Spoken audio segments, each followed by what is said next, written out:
মঙ্গলবার বরিশালে বৈঠক হয় জামায়াতে ইসলামী ও ইসলামী আন্দোলন বাংলাদেশের দুই শীর্ষ নেতার। বৈঠকে বৃহত্তর ইসলামী জোট গঠনের আলোচনা আরও জোরদার হয়।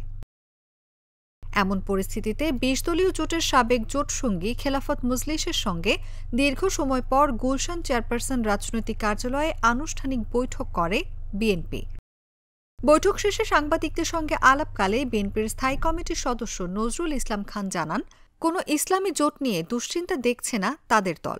বাংলাদেশে যারাই রাজনীতি করেন তারাই তাদের রাজনীতিকে আরও এগিয়ে নিয়ে যাওয়ার জন্য যার সঙ্গে যার মতের মিল হবে তারা একসাথে কাজ করার ব্যাপারে চিন্তা করতে পারে, সিদ্ধান্ত নিতে পারে।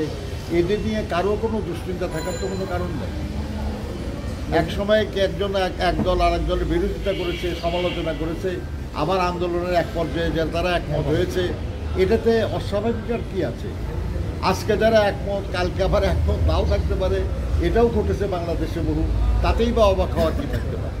কাজে আমার মনে হয় এই বিষয়গুলি নিয়ে আমাদের দুশ্চিন্তাগ্রস্ত বা এটা নিয়ে কোনো মন্তব্য করার কোনো প্রয়োজন আছে বলে আমি মনে করি।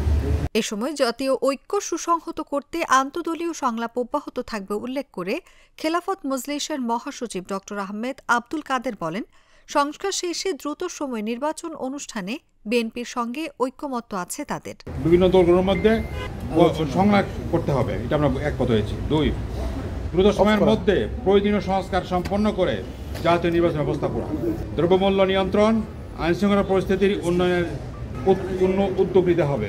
প্রতি স্বৈরাচার ফেসিবাদ যাতে মাথা ছাড়া না উঠতে পারে সেজন্য জাতীয় ঐক্য অটুট রাখতে হবে।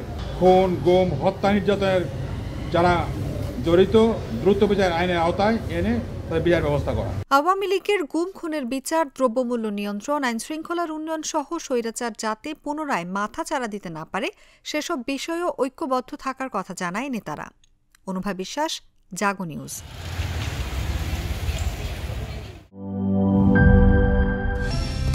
কালার এক্সপার্ট, জর্জ স্যাপ এবং মাইল্ড অন হ্যান্ডস টেকনোলজি সমৃদ্ধ অরিক্স ক্রিস্টাল ওয়াশ আপনার লন্ড্রি এক্সপার্ট।